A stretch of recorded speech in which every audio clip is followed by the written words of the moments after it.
Welcome back. You're watching RT Live from Moscow. A deadly crash landing at San Francisco airport has killed 2 teenage girls and left over 180 passengers injured.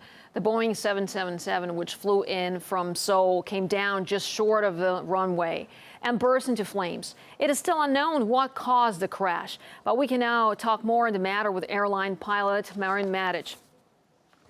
Mr. Medić, thank you so much for joining us here on RT. From the information that we've got at this point, what do you think was the likely cause of the accident?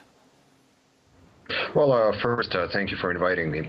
Now, at this point in time, I can theorize to the cause of the crash, but it is important to bear in mind that it is still really very, very early and there are very few hard facts are known. But the picture that appears to be taking shape right now is that the runway used by the pilots was undergoing maintenance to its ILS system and its POPI systems.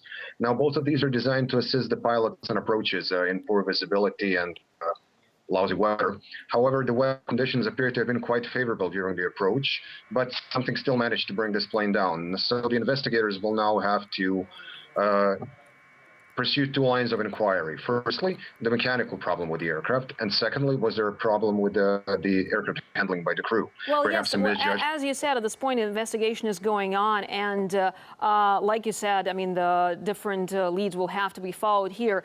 But the South Korean airline, Asiana, has already ruled out mechanical failure, which suggests there was human error. What do you read into this? Well, a modern aircraft possesses a system called ACARS, which is an airborne data link and transmits messages between the aircraft and the company. So they would have seen on the ACARS that there were no error transmissions from the aircraft.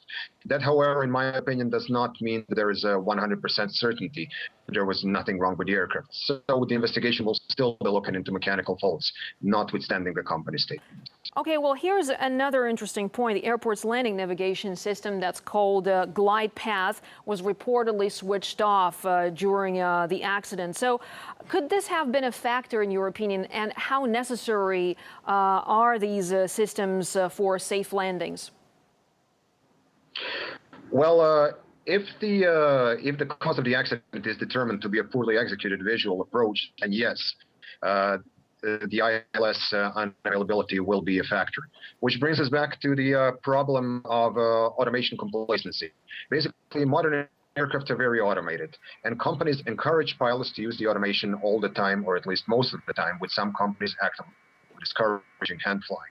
So that has led to somewhat of an erosion of flying skills amongst a worryingly large number of pilots. Again, it is too early to say if this is the case in this accident, but certainly the ILS would have helped and would have allowed for a more automatic approach.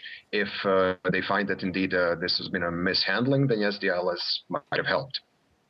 And how will this accident affect the reputation of the plane Boeing 777, which is used widely around the world? Well, the Boeing 777 has an excellent service record.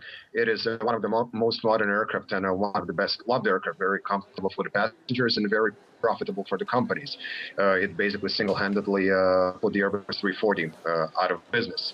So in its entire history, it only has 3 hull losses, and only 2 of these were lost in service: the British Airways flight and today's crash.